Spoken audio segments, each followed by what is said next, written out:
নিরাপদ বাংলাদেশ গড়তে আগামী নির্বাচন বড় একটি সুযোগ উল্লেখ করে ভোটে সনাতন ধর্মাবলম্বীদের সমর্থন চেয়েছেন বিএনপির ভারপ্রাপ্ত চেয়ারম্যান তারেক রহমান। শুক্রবার বিকেলে চট্টগ্রামে জন্মাষ্টমী উদযাপন পরিষদের সম্মেলনে লন্ডন থেকে ভার্চুয়ালি যোগ দিয়ে তিনি এই সমর্থন চান। তারেক রহমান বলেন, আওয়ামী লীগ সবসময় সনাতন ধর্মাবলম্বীদের ব্যবহার করেছে।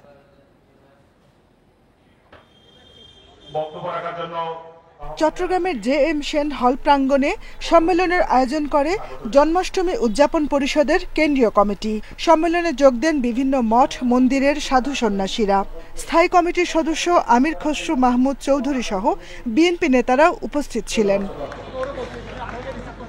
সম্মেলনে লন্ডন থেকে ভার্চুয়ালি যোগ দেন বিএনপির ভারপ্রাপ্ত চেয়ারম্যান তারেক রহমান। তিনি বলেন, গত ১.৫ দশকে সনাতন ধর্মাবলম্বীদের বাড়ি ও স্থাপনায় হামলা ধর্মীয় কারণে নয়, রাজনৈতিক কারণে হয়েছে। তিনি অভিযোগ করেন, দলীয় স্বার্থে সনাতন ধর্মাবলম্বীদের ব্যবহার করা হয়েছে। আপনাদের প্রতি আহ্বান, আপনাদের ধর্মীয় পরিচয়কে ভবিষ্যতে আর যাতে কেউ নিজেদের হীন স্বার্থে ব্যবহার করতে না পারে সে ব্যাপারে আপনাদেরকে সতর্ক থাকার জন্য আমি বিনীত আহ্বান জানাই। এই বাংলাদেশে ধর্ম বর্ণ নির্বিশেষে বাঙালি অবাঙালি, বিশ্বাসী অবিশ্বাসী কিংবা সংশয়বাদী, বাংলাদেশের প্রতিটি নাগরিকের একমাত্র গর্বিত পরিচয় আমরা বাংলাদেশী।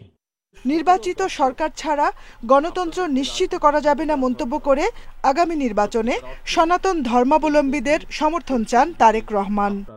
একটি নিরাপদ বাংলাদেশ গড়ার জন্য আমাদের সবার সামনে আগামী জাতীয় নির্বাচন একটি বিরাট বড় সুযোগ।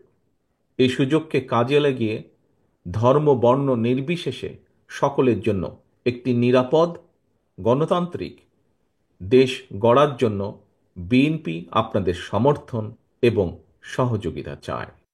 জনগণের ভোটে নির্বাচিত সরকার যতদিন প্রতিষ্ঠিত না হচ্ছে ততদিন দেশে গণতন্ত্র নিরাপদ হবে না বলেও মন্তব্য করেন বিএনপির ভারপ্রাপ্ত চেয়ারম্যান। আপনাদেরকে রাজনৈতিকভাবে ব্যবহার জাহানারা পারভিন, ইন্ডিপেন্ডেন্ট নিউজ, ঢাকা।